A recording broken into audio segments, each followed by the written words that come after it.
Vice President Kamala Harris is speaking in Houston Wednesday as she also raises money for her presidential campaign under its shortened timeline. Harris also secured a key endorsement from the United Auto Workers Union. In a statement, the union's president said their job is to, quote, defeat Donald Trump and elect Kamala Harris to build on her proven track record of delivering for the working class. Harris is set to rally with UAW members in Detroit next week. And we have our own Ed O'Keefe, White House and political correspondent, with us. He is on the trail with Harris. Hello, Ed. Harris has been to Texas a couple times. I don't think Texas is a battleground. I'm no genius. What's she doing in Texas so much? Nothing has changed, John. You are correct. It is not a battleground state, but coincidence has brought her here now 3 times in the last month. Last month to address the sorority in Dallas, last week to address the sorority here in Houston, and again tonight for a campaign fundraiser and another boule, as they call it, of a national historically black sorority, plus a campaign fundraiser, all so that she can also attend the funeral tomorrow of the Houston area Congresswoman Sheila Jackson Lee, a longtime collaborator of the vice president and a fellow sister in the Alpha Kappa Alpha sorority. So she very much wanted to be here, the campaign, realizing it was going to end up in Houston twice in a week, essentially, but made arrangements to do so. And the visit comes, of course, as she's focused on other things like picking a running mate.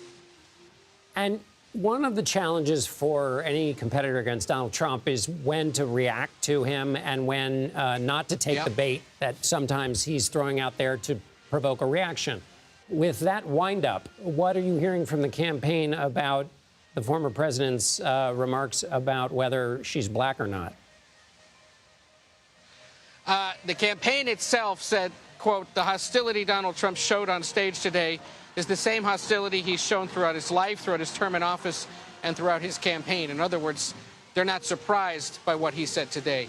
She is likely to address it tonight, however, when she addresses the sorority. We spoke with some members of it who are going in to see her a little earlier. They were shocked by the cruelness of it, but perhaps not surprised that he would go there. One woman saying even that she would be praying for the former president that he can find a little more light in his life, because it's just so shocking to her that he would do such a thing. You know, you're right. It's going to be tricky for them, and they've anticipated that there would be attacks like this. But given who she's speaking to tonight, an organization of black women, given who he was speaking to today, an organization of black journalists, seems like it's the kind of moment you can't necessarily ignore, but also, frankly, one that might demonstrate to skeptics, to members of her own party, how it is she would take on these personal attacks. He hasn't been this personal yet. It's only been a week or so. But with 97 days to go, there's still plenty of opportunity for similar attacks to be leveled.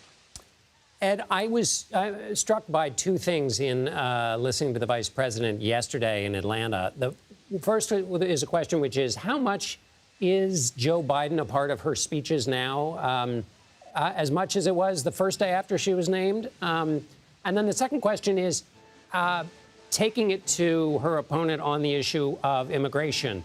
How much will that continue? In other words, not just kissing it off and running over to some other issue, but directly going at Donald Trump on the issue of the border.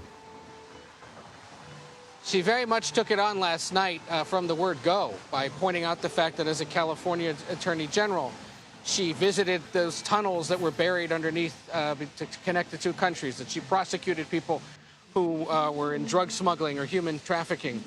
In essence, saying, I have a history with this issue. I tried to find solutions. The former president has not.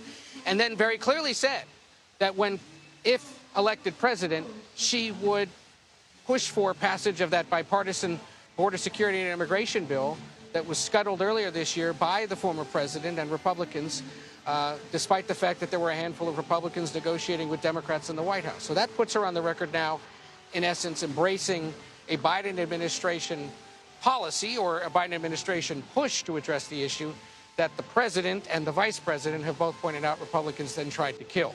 As for Joe Biden, no mention of him last night by the vice president. Very little mention of him by others who spoke before the vice president.